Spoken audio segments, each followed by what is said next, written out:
अस्सलाम वालेकुम नाजरीन। 30 मई 2026 और दिन है हफ्ते का। आज सुबह मैंने एक डिटेल्ड व्लॉग और उसमें चंद गुजारिशात आपकी खिदमत में पेश की हैं कि रूस और अफ़गानिस्तान के दरमियान एक डिफेंस डील हुई है, डिफेंस एग्रीमेंट हुआ है, जिसको नाम दिया गया है कि defence cooperation and technical assistance, ये नाम दिया गया है। और इसमें 6 शोबे जो हैं उस पे बाकायदा एग्रीमेंट किया गया है। वो तफसीलात इस गुज़श्ता वाली वीडियो में आप मुलाहिज़ा फरमा सकते हैं कि किन किन शोबों में एक दूसरे के साथ ताउन के हवाले से एक डिटेल्ड एग्रीमेंट किया गया है। चुनांचे हुआ क्या कि अफ़गानिस्तान के जो वज़ीर दिफ़ा हैं मुल्ला याकूब साहब, जो कि मुल्ला मोहम्मद उमर के फ़र्जंद हैं, वो आज मॉस्को से जब काबुल एयरपोर्ट पे उतरे तो उनकी टोन और उनका लहजा मुकम्मल बदला हुआ नज़र आ रहा था। उन्होंने मीडिया के साथ मुख्तसर गुफ्तगू की और मुख्तसर गुफ्तगू में ये बताया कि रशिया के साथ जो हमारा ये मुआहिदा हुआ है ये एक तारीख़ी मुआहिदा है। हमारी हुकूमत एक नए दौर में दाखिल हो रही है। और फिर उन्होंने कहा कि ये कोई देखिए ना, कंट्रास्ट है उनकी गुफ्तगू में। उनकी धमकी को अगर आप मुलाहिज़ा करते हैं और उनकी गुफ्तगू को, वो दोनों पहलू मैं फिर आपके सामने रख देता हूँ। और जो पाकिस्तान के जो दिफाई तज्ज़ियाकार हैं वो जो इस खदशे का इजहार कर रहे हैं कि शायद इस एग्रीमेंट में ये बात भी शामिल की गई हो, शायद, क्योंकि इसके जुज़ियात अभी तक मुकम्मल तौर पे सामने नहीं आई हैं, शायद ये बात शामिल की गई हो कि अफ़गानिस्तान पे हमला, रूस पे हमला तस्वुर किया जाएगा। क्योंकि अगर मुल्ला याकूब की धमकी को मुलाहिज़ा किया जाए तो इसका यही मतलब निकलता है। खैर, मुल्ला याकूब ने सहाफ़ियों के साथ गुफ्तगू में कहा कि ये दिफाई मुआहिदा नहीं है, बल्कि रशिया ने जो यहाँ पे अफ़गानिस्तान में जंग लड़ी थी उनका बहुत सारा असलहा यहाँ पे रह गया था। चुनाचे ये जो मुआहिदा है ये इस हवाले से है कि उस असलहे की वेयर एंड टेयर की जाएगी, यानी रेनोवेशन की जाएगी, उस असलहे को दोबारा रिपेयर किया जाएगा और काबिल इस्तेमाल बनाया जाएगा। चाहे उस वक़्त के जहाज़ हों, चाहे आर्टिलरी हो, चाहे मिज़ाइल्स हों, जो स्कड मिज़ाइल उस वक़्त बहुत ज़्यादा मशहूर हुए थे, चाहे तोप हो, जो भी कुछ हो, चाहे टैंक हो, तो जो भी असला रशिया का यहाँ पे रह गया था उसको काबिल इस्तेमाल बनाया जाएगा। एक बात तो उन्होंने ये कही और फिर अगले ही लम्हे जाकर आगे उन्होंने कहा कि दुनिया को इस मुआहदे से परेशान होने की ज़रूरत नहीं है, दुनिया को कोई ख़दशात नहीं होने चाहिए और ना ही किसी को इस मुआहदे से कोई ख़तरा है। हाँ, एक ही मुल्क है जो इस मुआहदे से शदीद गुस्से में है, शदीद परेशानी की हालत में दिखाई दे रहा है, और वो है पाकिस्तान। उसका बाकायदा उन्होंने नाम लिया है। अब पहली बात तो यह है, मैं आगे चाह उनकी गुफ्तगू के कुछ और हिस्से भी आपके सामने पेश करूंगा।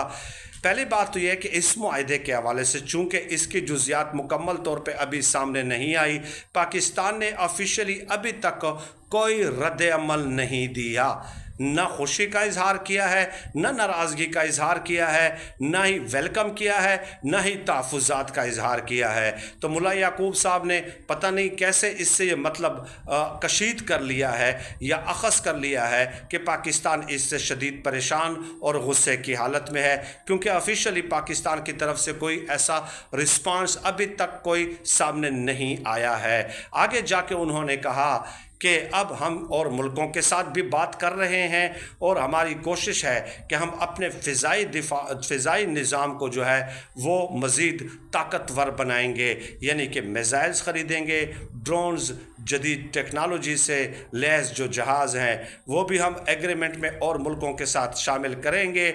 और फिर आगे जाके उन्होंने कहा कि पाकिस्तान अब जुर्रत करके दिखाए कि वो अफ़गानिस्तान पे हमला करे, पाकिस्तान अब अफ़गानिस्तान पे हमले की जुर्रत करके दिखाए। अब ये जो एक हिस्सा है उनका, लेकिन ये क्वेश्चन मार्क जो दिफाई तज्ज़ियाकार उठाते हैं कि कई मुआहदे में ये बात शामिल तो नहीं की गई कि रशिया पे हमला افغانستان پہ حملہ, رشیا پہ حملہ تصور کیا جائے گا. لیکن یہ جزیات آہستہ آہستہ سامنے آتے جائیں گے. پورا ایگریمنٹ تو کبھی ظاہر ہے دو ملکوں کے درمیان جب ہوتا ہے ریٹن ایگریمنٹ, تو وہ تو پورے کا پورا کبھی بھی سامنے نہیں آتا. یہ کوئی پبلک ڈاکومنٹ تو ہے نہیں کہ اس کو عوام کے سامنے پیش کر دیا جائے. ہر ملک کے اپنے مفادات ہوتے ہیں. لیکن یہاں پہ جہاں تک اس بات کا تعلق ہے کہ ان کا یہ کہنا کہ ہم مزید ملکوں کے ساتھ بھی بات کر رہے ہیں کہ ہم اپنے فضائی نظام کو طاقتور اور مؤثر بنائیں گے, تو بات یہ ہے کہ دنیا کی نظروں میں ابھی تک آپ دہشت گرد ہیں. اور خود رشیا کے یہ تحفظات ہیں. رشین گورنمنٹ کا باقاعدہ یہ کہنا ہے کہ 23,000 کے قریب دہشت گرد وہاں پہ موجود ہیں. وہاں پہ داعش خراسان جو ہے وہ رشیا کے سلامتی کے لیے بھی خطرہ ہے.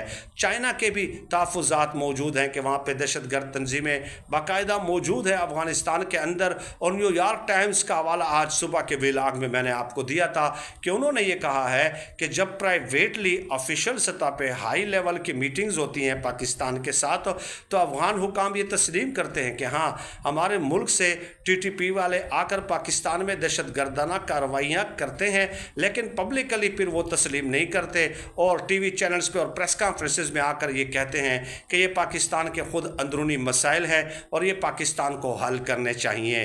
تو اس طرح کے تحفظات رشیا کے موجود ہیں. لیکن میں ایک چیز آپ کو بتاؤں کہ رشیا نے اس تحفظات کے باوجود بھی ان کے ساتھ ایگریمنٹ اس لیے کیا ہے کہ رشیا کو لگتا ہے کہ پوری دنیا نے ان کو سائیڈ لائن کیا ہے.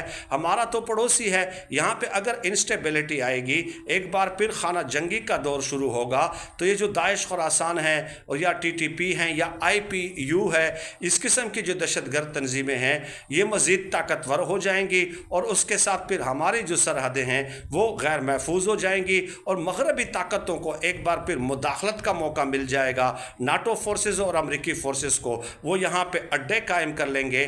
تو مغرب کے تسلط کو کم کرنے کے لیے, ان کے اثر و رسوخ کو کم کرنے کے لیے, امریکہ اور ناٹو کے اثر و رسوخ کو کم کرنے کے لیے انہوں نے یہ ایک سہارا دیا ہے افغان طالبان کو, تاکہ یہ سرحدیں ان کی محفوظ رہیں, کیونکہ اس طرح پھر وہ جو نا اپنی ٹریڈ ایکٹیویٹیز بھی اسی راستے کے ذریعے جو ہے وہ رشیا جاری رکھ سکتا ہے. اور رشیا کو تحفظات یہ بھی ہیں کہ یوکرین میں چونکہ وہ انگیجڈ ہے اور پورے مغرب کے ساتھ انہوں نے یوکرین میں ٹکر لی ہوئی ہے, تو کہیں مغرب ایسا نہ کر لے کہ طالبان کی اس حکومت کے خلاف ہو. میں نے آپ کو آج صبح کے ویلاگ میں بھی بتایا کہ عبدالرشید دوستم صف بندی کی تیاریاں کر رہے ہیں. جنوبی ترکستان ایک پورا ریاست جو ہے افغانستان کے اندر انہوں نے بنانے کا اعلان کیا ہے کہ ہم اس کو بنائیں گے.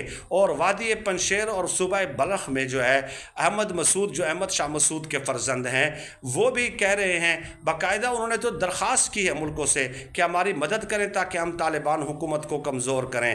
تو رشیا کو یہ سب کچھ نظر آ رہا ہے کہ یہ دو گروپس جو ہیں یہ بھی اب صف بندی کی تیاریاں کر رہے ہیں. داعش خراسان خود رشیا کے اندر حملے کر چکے ہیں اور رشیا کا یہ بھی کہنا ہے کہ ازبکستان, تاجکستان, قازقستان, کرغزستان, ان ملکوں کے لوگ بھی جو ہیں وہ داعش خراسان میں, جن کی جڑیں افغانستان میں ہے, ان ملکوں کے لوگ بھی اس داعش خراسان میں شامل ہو چکے ہیں. تو اس لیے وہ افغان حکومت اور طالبان کے ہاتھ مضبوط کر رہی ہے تاکہ وہ طاقتور اور توانا ہو, یہاں پہ پیسفل انوائرمنٹ رہے, ان کی ٹریڈ ایکٹیویٹیز جاری رہے اور طالبان حکومت کمزور ہو کر کہیں ان لوگوں کے ہاتھ میں نہ چلا جائے اور پھر ایک بار پھر مغربی طاقتیں یہاں پہ آ کر بیٹھ جائیں گی اور ایک نیا درد سر رشیا کے لیے بن جائے گا. تو یہ ان کا بنیادی مقصد تھا رشیا کا, اور ایک اچھی انٹینشن کے ساتھ اپنی باؤنڈریز, اپنی سرحدوں کو جو ہے محفوظ کرنے کے لیے انہوں نے یہ اقدام اٹھایا ہے. لیکن ملا یعقوب صاحب جو ہے وہاں سے اترتے ہی پاکستان کو آنکھیں دکھانے لگ گئے ہیں, دھمکیاں دینے پہ وہ اتر آئے ہیں. لیکن اس کو پتا ہے کہ آپ نے تو ایگریمنٹ ابھی کرنے ہیں نا, یہ ٹھیک ہے رشیا کے ساتھ تو آپ نے کر لیا, لیکن یہ کوئی مطلب کوئی ایک دو دن کا یا ایک مہینے میں تو آپ اس قدر طاقتور اور توانا نہیں ہو جاتے بھائی. یہ تو کئی دہائیوں پہ محیط ایگریمنٹس ہوتے ہیں. اور وہ جو ٹیکنالوجی کی آپ بات کر رہے ہیں کہ فضائی نظام کو آپ نے مضبوط کرنا ہے, تو بھائی اس میں آپ کو کئی دہائیاں لگیں گی. اس لیے اتنے وقت سے پہلے اس قدر بڑھ کے مارنے کی ضرورت نہیں ہے. اور پاکستان کے لیے ظاہر ہے ڈیفینیٹلی یہ ایک پریشانی परेशान कुन सूरत हाल तो ज़रूर है, लेकिन पाकिस्तान एक स्टेबल कंट्री है, उसकी बाकायदा एक मुनज़्ज़म और डिसिप्लिन्ड आर्मी है, मिज़ाइल सिस्टम है, एटम बम है, फ़िज़ाई निज़ाम जो है वो पूरी दुनिया उसकी मुतरफ़ है, इसकी एयर फोर्स की पाकिस्तान की। और पाकिस्तान के लिए जो दिफाई माहिरीन हैं उन्होंने ये भी मशवरा दिया है कि पाकिस्तान को सिर्फ अब अस्करी पहलू को जो है सामने नहीं रखना चाहिए, बल्कि मज़ीद भी जो इसका लॉन्ग टर्म ड्यूरेशन तवीलुल मुद्दती मनसूबा बनाना चाहिए और अफ़गान हुकूमत के साथ इंगेजमेंट करके जो है अपने तहफ़्फ़ुज़ात को या अपने मामलात को हल करने की कोशिश करनी चाहिए। ये चंद गुजारिशात थी, इंशाअल्लाह ताला आपके साथ नशिस्त का एहतमाम होता रहेगा। बहुत शुक्रिया।